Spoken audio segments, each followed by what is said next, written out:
So Nate Monroe, welcome to Swan Dive. Just a really tough, hard-hitting question to start about journalism. Um, Wordle or connections?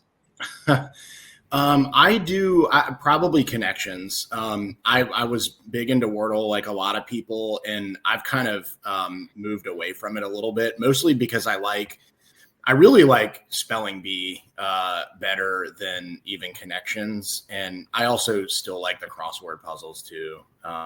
So I don't do Wordle every day anymore. Yeah, I've spoken like a true journalist. So journalism, democracy. I want to just set the stage. Nate Monroe, you're a Florida columnist. You've ascended to this regional role from a local role. Talk about a little bit about how difficult it might be to find controversial stories in the quote unquote free state of Florida.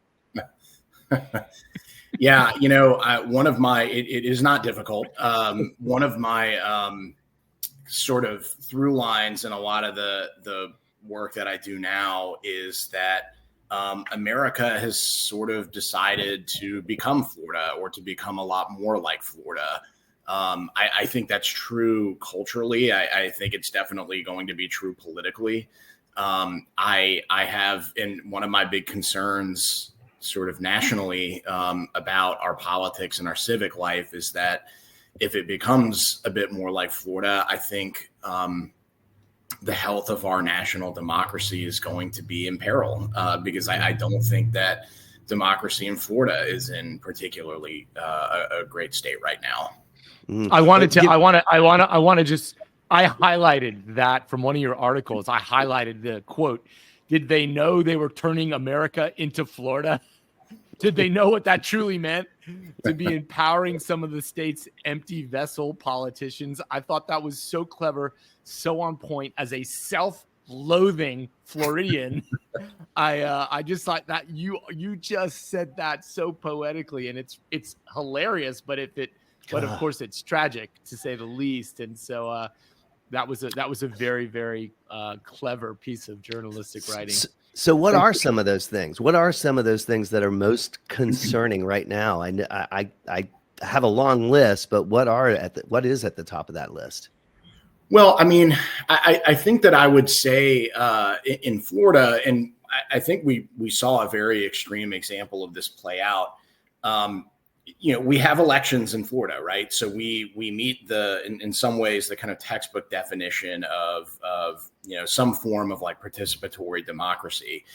But those elections, and I'm talking about these two proposed constitutional amendments, Amendment 3 and Amendment 4.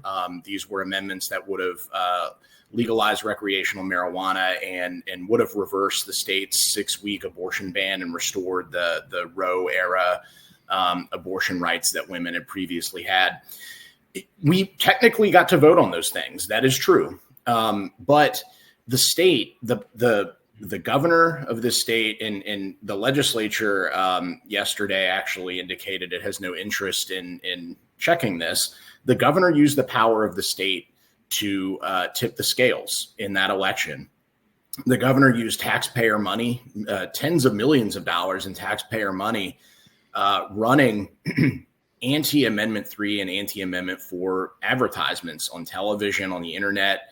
He enlisted the state's sheriffs who in uniform appeared in ads talking about, the dangers of marijuana.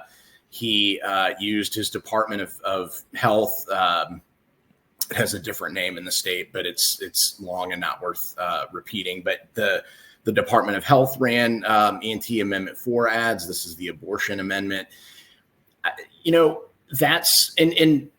He threatened prosecution against TV executives for running pro-abortion amendment ads. He launched an investigation into petition gatherers around the Amendment 4 ballot issue. Those are all things that are... What that means is it's dangerous to challenge the governor in the state. It's dangerous to have a different opinion than the governor about a hot button social issue.